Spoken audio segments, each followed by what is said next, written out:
गांव के बीचों बीच एक विशाल बरगद का पेड़ खड़ा था। उसकी जड़ें धरती में इतनी गहरी थीं मानो समय को थामे हुए हों। उसने बच्चों को खेलते देखा, युवाओं को सपने बुनते देखा और बुजुर्गों को उसकी छाया में बैठकर जीवन की बातें करते देखा। पीढ़ियां बदलीं, चेहरे बदले, पर वह पेड़ वहीं रहा, शांत, अडिग और मौन साक्षी। समय के साथ गांव में सड़कें बनी, मकान ऊंचे हुए और लोगों की जिंदगी तेज हो गई। अब किसी को उस बरगद की छाया में बैठने की फुर्सत न थी। कुछ लोग उसे बेकार जमीन कहने लगे। एक दिन फैसला हुआ कि पेड़ काटकर वहां बाजार बनाया जाएगा। पेड़ कुछ न बोला, पर उसकी पत्तियां जैसे धीमे धीमे सरसराकर बीते दिनों की कहानी कहने लगीं। कटाई के दिन एक बूढ़ा व्यक्ति वहां आ पहुंचा। उसने कांपती आवाज में कहा, यही वह पेड़ है जिसके नीचे मेरी माँ ने मुझे पहली बार चलना सिखाया था। उसकी बात सुनकर लोग ठिठक गए।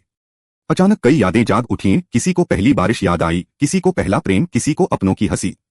पेड़ की जड़ें धरती में थीं, पर उसकी यादें लोगों के दिलों में जीवित थीं।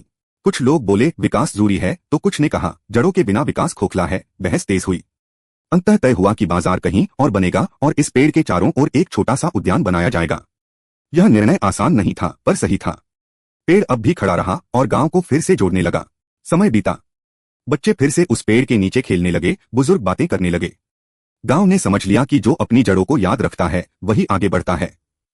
सीख, जो हमें अतीत से जोड़ता है उसे छोड़कर भविष्य नहीं बनाया जा सकता। जड़ें याद रखती हैं और हमें भी याद रखना चाहिए।